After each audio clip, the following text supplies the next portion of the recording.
ఈ కథ ప్రపంచం అంతం కావడానికి ముందు జేక్ అనే వ్యక్తి గురించి మొదలవుతుంది. జేక్ ప్రపంచంలోనే అతిపెద్ద ట్రెజర్ హంటర్, అంటే నిధి అన్వేషకుడు. కొన్ని వందల ఏళ్ల క్రితం పోయిన వస్తువునైనా అతను ఏదో రకంగా వెతికి పట్టుకోగలడు. అతనికి ముఖ్యంగా నీటి అడుగున ఉండే నిధులను వెతకడమంటే చాలా ఇష్టం. అతని ఎవరి మాటా వినడు, తనకి నచ్చినట్లుగానే జీవిస్తాడు. కథలోకి వెళ్లే ముందలా ఈ వీడియోకి ఒక లైక్ చేసి మన ఛానల్ని సబ్స్క్రైబ్ చేసుకోండి. అయితే ఒకరోజు ఒక భయంకరమైన సోలార్ ఫ్లేర్ భూమిని తాకడంతో ప్రపంచంలోని టెక్నాలజీ మొత్తం నాశనమైపోయింది. కరెంట్తో పనిచేసే ప్రతి వస్తువు ఒక్క క్షణంలో పాడైపోయింది. దీనివల్ల లక్షలాది మంది ఉద్యోగాలు కోల్పోయారు. పెద్ద పెద్ద దేశాల్లో ప్రభుత్వాలు కూలిపోయాయి. డబ్బున్నవారు తుపాకులు పట్టుకుని ముఠాలుగా ఏర్పడి రాజ్యమేలడం మొదలుపెట్టారు. నగరాల్లో ఆకలి చావులు మొదలయ్యాయి. మందులు లేక ఆసుపత్రులు మూతపడ్డాయి. ఈ విపత్తు జరిగిన 6 ఏళ్ల తర్వాత మనం జేక్ను ఇంగ్లండ్లో చూస్తాం. అతను ఇప్పటికీ నిధి అన్వేషకుడిగానే పనిచేస్తున్నాడు. ఒక పాత హోటల్లోని పెంట్ హౌస్కు చేరుకున్న జేక్ అక్కడి పుస్తకాల అర వెనుక ఉన్న ఒక రహస్య గదిని కనుగొన్నాడు.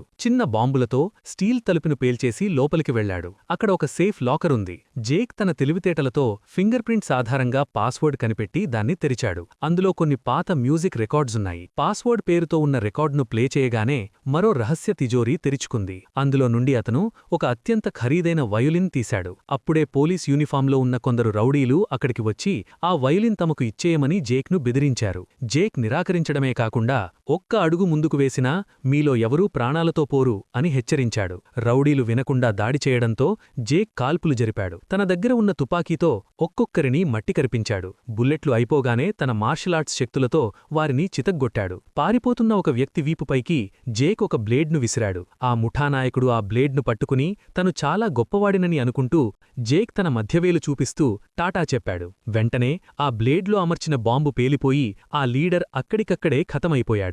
ఆ తర్వాత జేక్ ఒక పెద్ద కోటలాంటి భవనానికి వెళ్లాడు. అదిప్పుడు ఒక ఫ్యాక్టరీగా మారిపోయింది. అక్కడ జేక్ తను తెచ్చిన వయలిన్ను ఒక యుద్ధవీరుడి అసిస్టెంట్కు ఇచ్చాడు. ఆ అసిస్టెంట్ మాట్లాడుతూ రాజా అగస్ట్ నీకింకొక పని ఇవ్వాలనుకుంటున్నాడు అని చెప్పాడు. ఈ కాలంలో తనను తాను రాజు అని పిలిపించుకోవడం జేక్కు వింతగా అనిపించింది. అయితే ఆ పనికోసం సముద్రం దాటి వేరే దేశానికి వెళ్లాలని తెలియడంతో జేక్ నిరాకరించాడు. అక్కడ పరిస్థితి ఎలా ఉందో ఎవరికీ తెలియదు కాబట్టి ప్రాణాలకు తెగించలేనన్నాడు. అగస్ట్ ఇది విని జేక్ అస్సలు కాదనలేని ఒక భారీ ఆఫర్ ఇవ్వండి అని తన అసిస్టెంట్కు చెప్పాడు.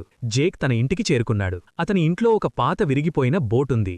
ఎవరూ లోపలికి రాకుండా ఇంటి చుట్టూ రకరకాల ఉచ్చులు బిగించాడు. తన కుక్కకు ఆహారం పెట్టి తను తెచ్చుకున్న పేమెంట్ను చెక్ చేసుకున్నాడు. అందులో కొంచెం ఆహారం, కొన్ని వస్తువులు, ఒక రికార్డున్నాయి. ఆ రికార్డ్ వింటూ డ్రింక్ చేస్తూ పడుకున్నాడు. ఆ రాత్రి అతనికొక కల వచ్చింది. అతను ఒక కొత్త పడవలో ప్రపంచమంతా తిరుగుతున్నట్లు. ఉదయాన్నే ఒక అరుపు వినిపించి నిద్రలేచాడు.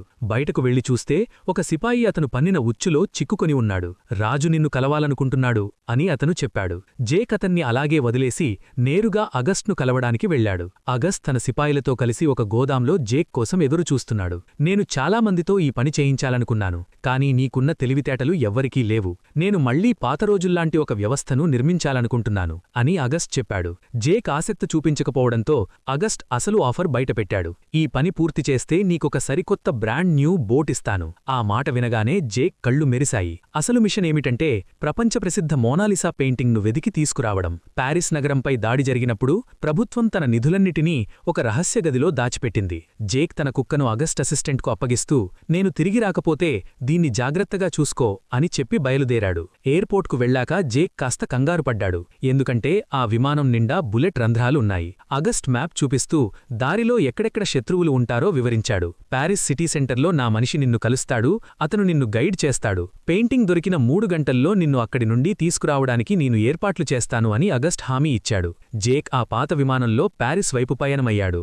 విమానం పైలట్ చాలా కుర్రాడు. అంతా బాగుంది, భయపడకు అని ధైర్యం చెబుతున్నా జేక్కు మాత్రం విమానం పరిస్థితి చూస్తుంటే దడపుడుతోంది. కొద్దిసేపటికే పైలట్ అసలు విషయం బయటపెట్టాడు. విమానం నుండి ఇంధనం లీక్ అవుతోందని. దారిలోనే పారాచూట్ సహాయంతో కిందకు దూకేయాలని చెప్పాడు. జేక్ కంగారుపడుతూ నాకు పారాచూట్ వాడటం రాదు బాబోయ్ అని అరిచినా పైలట్ తన పనిలో బిజీగా ఉండి పట్టించుకోలేదు. జేక్ కొద్దిసేపు నిద్రలోకి జారుకుని మళ్లీ ఒక అందమైన కల కన్నాడు. ఈసారి తన పడవలో ఒక అమ్మాయి కూడా ఉంది. కాని విమానం గట్టిగా కుదుపులకు లోనవడంతో మెలకువ వచ్చింది. శత్రువులు వారి విమానంపై దాడి చేస్తున్నారు. పైలట్ ఎలాగోలా తప్పించుకోవడానికి ప్రయత్నిస్తూ ప్లాన్ చేసిన దానికంటే ముందే దూకేయమని జేక్కు చెప్పాడు. జేక్ పారాచూట్తో కిందకు దూకాడుగాని అతని ల్యాండింగ్ అంతా సాఫీగా జరగలేదు. నేలమీద దిగాక చూస్తే ప్యారిస్ నగరం నరకంలా కనిపిస్తోంది. ఎక్కడ చూసినా మంటలు, శవాలు. అక్కడి క్రూరమైన వార్లార్డ్ వాల్కోవ్కు వ్యతిరేకంగా పోరాడిన వారిని భయపెట్టడానికి అందరూ చూస్తుండగానే ఉరితీసి వేలాడదీశారు. అప్పుడే ఒక ట్యాంక్ భవనాలను కూల్చుకుంటూ జేక్ వైపు దూసుకొచ్చింది. అది జేక్ పై గురిపెట్టేలోపే ఒక మిస్సైల్ వచ్చి ఆ ట్యాంక్ను పేల్చేసింది. కొంతమంది తిరుగుబాటుదారులు వచ్చి ట్యాంక్ లోపల గ్రెనేడ్ వేసి లోపల ఉన్న సైనికులను చంపేశారు. కాని జేక్ను ఏమీ అనకుండా అక్కడి నుండి వెళ్లిపోయారు. వాల్కోవ్ చాలా ప్రమాదకరమైన వ్యక్తి. అతనికి చదరంగం ఆడటమంటే చాలా ఇష్టం. దానిద్వారానే అతను యుద్ధతంత్రాలను నేర్చుకుంటాడు. ఎవరైనా తనను ఎదిరిస్తే వారితో చెస్ ఆడి వారు ఓడిపోతే ఏమాత్రం కనికరం లేకుండా కాల్చి చంపేస్తాడు. ఈ రోజు కూడా ఒక వ్యక్తి సరిగ్గా ఆడలేదని వాల్కోవ్ అతణ్ణి చంపేశాడు. వాల్కోవ్ ముఖ్య అనుచరుడు గోర్నెజ్ ఒక వ్యక్తి విమానం నుండి కిందకు దూకాడని సమాచారమిచ్చాడు. వాల్కోవ్ వెంటనే అతడిని వెతికి పట్టుకోమని ఆదేశించాడు.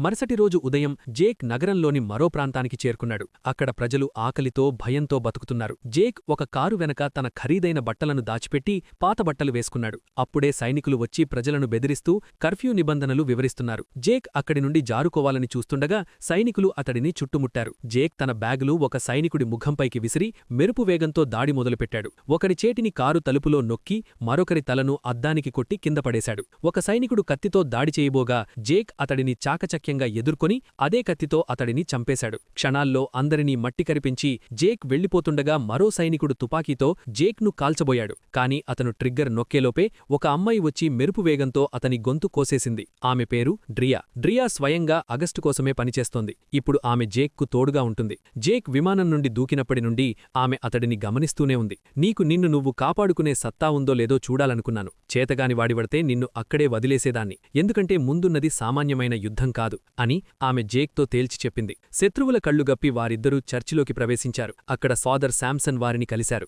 చనిపోయిన కొందరు తిరుగుబాటుదారులు దాచిన ఒక ముఖ్యమైన మ్యాప్ ఆయన దగ్గర ఉంది. శాంసన్ వారిని గ్యారేజ్లోకి తీసుకెళ్లి తను సిద్ధం చేస్తున్న ఒక భారీ ట్రక్కును చూపించాడు. ఆ మ్యాప్ చివరన కొన్ని రహస్య కోడ్లు ఉన్నాయి. అవి వారి తదుపరి గమ్యాన్ని సూచిస్తున్నాయి. శాంసన్ ట్రక్కును రెడీ చేస్తుండగా డ్రియా జేక్ గాయాలకు మందు పెట్టింది. అంతలో జనరల్ తన సైన్యంతో చర్చ్ను చుట్టుముట్టారు. జేక్ డ్రియా ట్రక్కులోకి ఎక్కగా శాంసన్ శత్రువుల దృష్టిని మళ్లించడానికి బయటకు వెళ్లారు. నేను ఒంటరివారనే ఉన్నాను అని శాంసన్ చెప్పినా సైనికులు నమ్మలేదు. శాంసన్ తన తుపాకీ తీసి జనరల్ చేతిపై కాల్చాడు. కాని వెంటనే సైనికులు శాంసన్ను బుల్లెట్లతో కాల్చి చంపేశారు. చర్చిలోకి వచ్చిన సైనికులను డ్రియా చాకచక్యంగా మట్టుబెట్టింది. జేక్ ట్రక్కును స్టార్ట్ చేయగానే రేడియో గట్టిగా మోగడంతో సైనికులు అప్రమత్తమయ్యారు. వెంటనే ట్యాంక్ చర్చిపై దాడి మొదలుపెట్టింది. జేక్ మరియు డ్రియా గ్యారేజ్ తలుపులు బద్దలు కొట్టుకుంటూ ట్రక్కుతో బయటకు దూకారు. ఆ ట్రక్కు బుల్లెట్ ప్రూఫ్ కావడంతో శత్రువుల బుల్లెట్లు దాన్నేమీ చేయలేకపోయాయి. జేక్ ఒక ర్యాంపు మీద నుండి ట్రక్కును ఎగురవేసి ట్యాంకు పైనుండి దాటించి తప్పించుకున్నాడు. కాని వాల్కోవ్ సైనికులు వారిని బైకులపై వెంబడించడం మొదలుపెట్టారు. చెక్ పాయింట్ల వద్ద కాల్పులు జరుగుతున్నా జేక్ ఆగలేదు.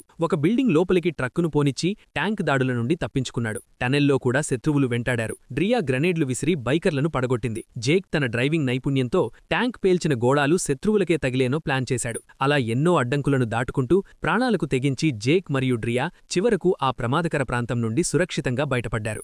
ఆ రాత్రి జేక్ డ్రియా ఒక సురక్షిత ప్రాంతంలో ఆగారు. కేవలం ఒక పెయింటింగ్ కోసం ఇంతమంది మనల్ని చంపాలని ఎందుకు చూస్తున్నారు అని జేక్ అడిగాడు. దానికి డ్రియా అసలు రహస్యం బయటపెట్టింది. పెయింటింగ్ అనేది కేవలం ఒక నెపం మాత్రమే. అసలు లక్ష్యం ఆ రహస్య గదిలోని అత్యాధునిక ఆయుధాలు. అవి తిరుగుబాటుదారుల చేతికి చిక్కితే వాల్కోవ్ అధికారం అంతమవుతుంది. అంతేకాకుండా జేక్ పడవ డ్రీమ్ గురించి తనకు తెలుసని చెబుతూ అతనికి ఒక చిన్న కాగితపు పడవను బహుమతిగా ఇచ్చింది. మరుసటి రోజు వాల్కోవ్ తన రైల్లో ఆ నిధిని వెతకడానికి బయలుదేరాడు. తన సైన్యం ఇద్దరు వ్యక్తుల చేతిలో ఓడిపోయిందని తెలుసుకున్న వాల్కోవ్ కోపంతో తన జనరల్ను అక్కడికక్కడే కాల్చి చంపేశాడు. మరోవైపు జేక్ డ్రియర్ ఒక పాత భవనానికి చేరుకున్నారు. అది ర్యాట్స్ అనే నరమాంస భక్షకుల అధీనంలో ఉంది. జైలు నుండి తప్పించుకున్న ఆ ఖైదీలు ఆకలితో మనుషులనే తినడం మొదలుపెట్టారు. భవనం లోపలికి వెళ్లిన జేక్ అక్కడి తిజోరీ ఖాళీగా ఉండటం గమనించాడు. బారూద్ వాసనను బట్టి దాన్ని ఇటీవల ఎవరో పేల్చేశారని, లోపల ఉన్న వస్తువులను సురక్షిత ప్రాంతానికి తరలించారని అతను గ్రహించాడు. అప్పుడే నరమాంస భక్షకులు వారిపై దాడికి రాగా జేక్ మరియు డ్రియా రెండో అంతస్తుకు పరిగెత్తారు. అక్కడ ఒక రహస్య గోడ వెనుక వారికొక నోట్బుక్ దొరికింది. అది ఫ్రెంచ్ భాషలో ఉండటంతో డ్రియా దాన్ని ఇంగ్లీష్లోకి అనువదించింది. అందులో కొన్ని కోఆర్డినేట్స్ ఉన్నాయి. జేక్ తన తెలివితేటలతో ఆ కోఆర్డినేట్స్ తప్పు అని, ఖజానాను కాపాడేవారు అసలు రహస్యాన్ని అంత సులభంగా చెప్పరని గ్రహించి మ్యాప్ సాయంతో అసలు ప్రాంతాన్ని డీకోడ్ చేశాడు. ఆ ప్రదేశం పేరు సెంటర్ హాఫ్ అనే ఒక ప్రసిద్ధ కోట. రాట్స్ వారిని చుట్టుముట్టే లోపే జేక్ తలుపు హ్యాండిల్కు ఒక గ్రెనేడ్ అమర్చి కిటికీ నుండి బయటకు దూకాడు. రాట్స్ తలుపు తీయగానే భయంకరమైన పేలుడు సంభవించి వారందరూ మరణించారు. డ్రియా వెంటనే తిరుగుబాటుదారులకు ఫోన్ చేసి సెంటర్ హాఫ్ కోట దగ్గరకు రమ్మని చెప్పింది. అయితే వాల్కోవ్ కూడా ట్రక్ టైర్ల గుర్తుల ఆధారంగా అక్కడికి చేరుకున్నాడు. జేక్ వదిలేసిన ఆ నోట్బుక్ అతనికి దొరికింది. వాల్కోవ్ చాలా తెలివైనవాడు. అతను యూవీ ల్యాంప్ సహాయంతో ఆ నోట్బుక్ మరియు మ్యాప్ మీద ఉన్న డ్రియా వేలిముద్రలను పరీక్షించాడు. మ్యాప్లో డ్రియా వేలిముద్ర ఉన్న సెంటర్ హాఫ్ వైపు తన సైన్యాన్ని మళ్లించాడు. మరోవైపు జేక్ మరియు డ్రియా సెంటర్ హాఫ్ చేరుకున్నారు. డ్రియా గేటు తాళం పగలగొట్టి దారి చేయగా లోపల ఎలాంటి సెక్యూరిటీ లేకపోవడం జేక్కు వింతగా అనిపించింది. లోపల మెషీన్ల శబ్దాన్ని బట్టే అవి సోలార్ ప్యానెల్స్తో నడుస్తున్నాయని అతను గ్రహించాడు. ఆ కోట బ్లూప్రింట్స్ చూసిన డ్రియా గాలి ప్రసరణ వ్యవస్థ పనిచేస్తోందంటే తిజోరీ ఇంకా భద్రంగా ఉందని అర్థం చేసుకుంది. జేక్ గాలి వచ్చే సొరంగం ద్వారా లోపలికి వెళ్లాలని ప్లాన్ చేశాడు. కాని దారిలో వేగంగా తిరుగుతున్న ఒక భారీ ఫ్యాన్ ఉంది. జేక్ పైన ఒక వాల్వుకు తాడు కట్టుకుని సేఫ్టీ బెల్ట్ సాయంతో మెల్లగా సొరంగంలోకి దిగాడు. డ్రియా పైకి వెళ్లి సోలార్ ప్యానెల్స్ను ధ్వంసం చేయడంతో ఫ్యాన్ ఆగిపోయింది. సరిగ్గా అదే సమయంలో తాడు తెగి జేక్ కింద పడ్డాడు. కాని త్రుకిలో ప్రాణాపాయం తప్పింది. అక్కడి నుండి అతను నీటితో నిండిన దారిలో ఈదుకుంటూ వెళ్లి కష్టపడి తిజోరీ తలుపులు బద్దలు కొట్టి లోపలికి ప్రవేశించాడు. జేక్ లోపలి నుండి తలుపు తీయడంతో డ్రియా కూడా లోపలికి వచ్చింది. అక్కడ వారికి మొనాలిసా దొరికింది. కాని అది అసలు పెయింటింగ్ కాదు. అది ఒక న్యూక్లియర్ బాంబ్. దానిపై మొనాలిసా చిత్రం వేసి ఉంది. ఇది చూసి జేక్ షాక్ అవగా డ్రియా తనకు ఈ విషయం ముందే తెలుసని చెప్పింది. అమెరికా జపాన్పై బాంబులు వేసినప్పుడు రష్యా కోసం ఒక బాంబును దాచి ఉంచింది. అదే ఇది. ఆగస్ట్ దీన్ని వాడాలని అనుకోవడం లేదు. కేవలం వాల్కోవ్ లాంటి క్రూరమైన వ్యక్తుల చేతికి చిక్కకుండా కాపాడాలనుకుంటున్నాడు అని వివరించింది. జేక్ మాత్రం ఏ వార్లాడ్ని నమ్మలేం అని కోపంగా చెప్పి తనకు ఈ గొడవలతో సంబంధం లేదని ట్రక్ తీసుకుని అక్కడి నుండి వెళ్లిపోయాడు. జేక్ వెళ్లిన కొద్దిసేపటికే వాల్కోవ్ తన సైన్యంతో అక్కడికి చేరుకున్నాడు. సైనికులు కాల్పులు జరిపి తిరుగుబాటుదారులందర్నీ చంపేశారు. గోర్నిజ్ తన మిజైల్తో ట్రక్ను పేల్చేశాడు. వాల్కోవ్ తిజోరీ తాళాలు దక్కచేసుకుని ఆ న్యూక్లియర్ బాంబును తన రైల్లోకి ఎక్కించుకున్నాడు. దూరంగా వెళ్లి ఆగిన జేక్ డ్రియా తనకిచ్చిన ఆ చిన్న కాగితపు పడవలు చూసి చలించిపోయాడు. తన మనసు మార్చుకుని తిరిగి కోటకు వచ్చేసరికి అక్కడ అంతా శవాల దిబ్బలా ఉంది. కాని డ్రియా ఇంకా ప్రాణాలతోనే ఉంది. జేక్ ఆమె గాయానికి కట్టుకట్టి కాపాడాడు. నువ్వు చెప్పింది నిజమే జేక్. చివరకు వాల్కోవ్ గెలిచాడు. అంతా వృధా అని డ్రియా బాధగా అంది. కాని ఇప్పుడు జేక్ దృఢనిశ్చయంతో ఉన్నాడు. అలా ఏమీ జరగదు, కథ ఇంకా ముగియలేదు అని జేక్ వాల్కోవ్ను అడ్డుకోవడానికి సిద్ధమయ్యాడు. వారు ఆ కోటలో బాంబులు అమర్చి బయటకు రాగానే కోట మొత్తం పేలిపోయింది. ఆ సాయంత్రం పొగమంచు వల్ల రైలు నెమ్మదిగా వెళ్తుండటంతో వాల్కోవ్కు కోపం వచ్చి డ్రైవర్ను కాల్చి చంపేశాడు. దాంతో రైలు వేగంగా ముందుకు సాగింది. జేక్ తన ట్రక్కును వేగంగా పోనిచ్చి ఒక బ్రిడ్జిపై నుండి సరిగ్గా వెళ్తున్న రైలు మీదకు దూకాడు. రైలు లోపలికి ప్రవేశించి గ్రెనేడ్లతోనూ తన చేతులతోనూ సైనికులందర్నీ మట్టుపెట్టాడు. కాల్పుల శబ్దం విని గోర్నిజ్ అక్కడికి వచ్చాడు. జేక్ మరియు గోర్నిజ్ మధ్య భీకరమైన పోరాటం జరిగింది. జేక్ చాకచక్యంగా గోర్నిజ్ను ఓడించాడు. అప్పుడే వాల్కోవ్ అక్కడికి వచ్చి జేక్ పైకి కాల్పులు జరపగా జేక్ గోర్నిజ్ను అడ్డం పెట్టుకున్నాడు. దాంతో ఆ బుల్లెట్ గోర్నిజ్కే తగిలి అతను చనిపోయాడు. తరువాత జేక్ వాల్కోవ్ ఒకరినొకరు ఢీకొన్నారు. జేక్ తన కంపాస్తో వాల్కోవ్ చేతిని గాయపరిచి బాంబుకు సంబంధించిన ఆ రహస్య తాళాన్ని లాక్కున్నాడు. మరోవైపు డ్రియా ఆ బ్రిడ్జికి బాంబులమర్చి రైలు రాగానే దాన్ని పేల్చేసింది. జేక్ రైలు నుండి కిందకు దూకేశాడు. వాల్కోవ్ రైలును ఆపాలని చూసినా ఫలితం లేకపోయింది. రైలు లోయలోకి పడిపోయి భయంకరమైన పేలుడు సంభవించింది. జేక్ చనిపోయాడని డ్రియా ఏడుస్తుండగా అతను వెనుక నుండి వచ్చి ఆమెను పలకరించాడు. జేక్ను ప్రాణాలతో చూసిన డ్రియా ఆనందంతో అతన్ని హత్తుకుంది. కొన్ని రోజుల తర్వాత జేక్ ఇంగ్లాండ్ వెళ్లి ఆ బాంబు తాళం చెవిని అగస్టుకు ఇచ్చాడు. బాంబు లోయ అడుగున ఉంది. కేవలం ఈ తాళంతోనే అది పనిచేస్తుంది అని చెప్పాడు. ఆ బాంబును వెనక్కి తీసుకురమ్మని అగస్ట్ కోరినా జేక్ నిరాకరించాడు. నాకిక ఏ మిషన్లూ వద్దు, నేను నా జీవితాన్ని ప్రశాంతంగా గడపాలనుకుంటున్నాను అని తేల్చి చెప్పాడు.